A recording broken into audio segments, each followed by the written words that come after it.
This year, Cleveland Clinic's 8th annual Mention It educational campaign examined various aspects of men's health. Joining me now is Dr. Pitar Bajik from the Cleveland Clinic. Good morning, doctor. Hi, my name's Peter Bayach. I'm the Director of Men's Health at the Glickman Urological and Kidney Institute at Cleveland Clinic. And I'm here today to discuss the 8th annual Mention It survey that we've performed at Cleveland Clinic to try to better understand men's health behaviors and to get a feel on what men's health care looks like today.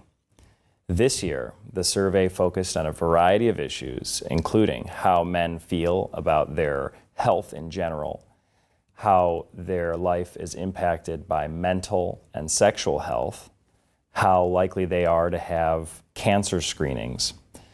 And what we found in our survey is that a high percentage of men, over 80%, actually feel that they're healthy. But on further questioning, a lot of men feel that their diet and weight are not what they want it to be. A relatively high percentage of men actually spend 5 or more hours a day in front of the TV. And the average amount of time spent on social media of all men surveyed in our study was over 2 hours. When it comes to sexual health, a high percentage of men reported having some sexual issues at some point. But men didn't really know that some of the things that we commonly associate with sexual health issues, like smoking, could actually have a negative impact on that type of function.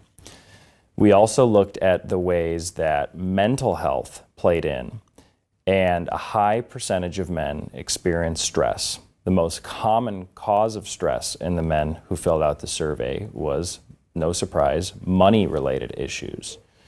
We also looked at how sexual and mental health were tied together, and we found that these issues were definitely intertwined, where men who experienced mental health issues also experienced sexual issues as well, and that this could be a great source of stress for men. When it comes to cancer screening, we found that about half of men were not being routinely screened for common types of cancer, like prostate cancer, colon cancer, bladder, testicular, and skin cancers. So this points towards a need for men to engage with their primary care teams and specialists to make sure that they're getting the necessary screening that they need to try to identify issues early on while they're still treatable.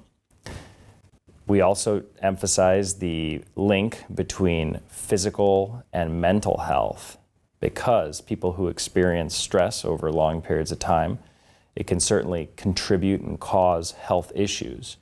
So it's important to start those conversations about mental health, about things like sexual health. Men can start talking about it even with their partner or with friends, and then we encourage them to also come and see their primary care doctor and have those conversations, which sometimes can be difficult, but are really important to try to understand what the underlying health issues are that are causing these symptoms. For example, men who develop erectile dysfunction, it could be the first sign of cardiovascular disease. Or men with urinary issues, it can be the first sign of diabetes. So that's why it's really important to take these symptoms seriously and get the necessary help to better understand the cause and how we can help to make sure that you live a long and healthy life.